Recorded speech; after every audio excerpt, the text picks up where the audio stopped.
Hello दोस्तों, आज मैं आपको एक कमाल की कहानी सुनाने वाला हूँ हीरालाल की, जो एक छोटे से गांव का किसान है। हीरालाल कभी बहुत बड़ा जमींदार था, पुरखों की जमीन का मालिक, लेकिन उसकी किस्मत ही खराब थी।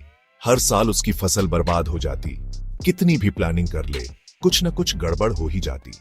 गांव वालों का मानना था कि हीरालाल पर किसी की बुरी नजर है। उन्हें लगता था कि उसकी मौजूदगी से ही खेत बर्बाद हो जाते हैं। उसकी बदकिस्मती इतनी मशहूर थी कि लोग उसके पास खड़े होने से भी डरते थे। उसकी किस्मत की वजह से उसकी 2 शादियां भी टूट गईं और फिर उसने शादी ही नहीं की। हर साल फसल बर्बाद होने के बाद भी हीरालाल ने खेती करना नहीं छोड़ा। इस साल मौसम विभाग ने भारी बारिश की चेतावनी दी, जिससे सभी किसानों के दिलों में डर बैठ गया। उन्हें अपनी फसलों की चिंता सता रही थी, लेकिन हीरालाल नहीं डरा। वो पूरे कॉन्फिडेंस के साथ अपने खेतों में हल चलाता रहा। हीरालाल की हिम्मत देखकर बाकी किसानों ने भी डर के बावजूद अपने खेतों में बीज बोना शुरू कर दिया।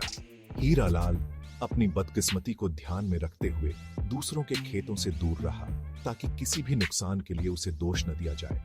जैसे जैसे बुवाई का समय बीतता गया, हल्की बूंदाबांदी एक हफ्ते के अंदर भारी बारिश में बदल गई और गांव का माहौल ही बदल गया। बारिश की बूंदें बड़ी होती गईं और गांव वाले आने वाले समय के लिए तैयार हो गए। हीरालाल की इस बरसाती कहानी में आगे क्या हुआ, जानने के लिए बने रहे।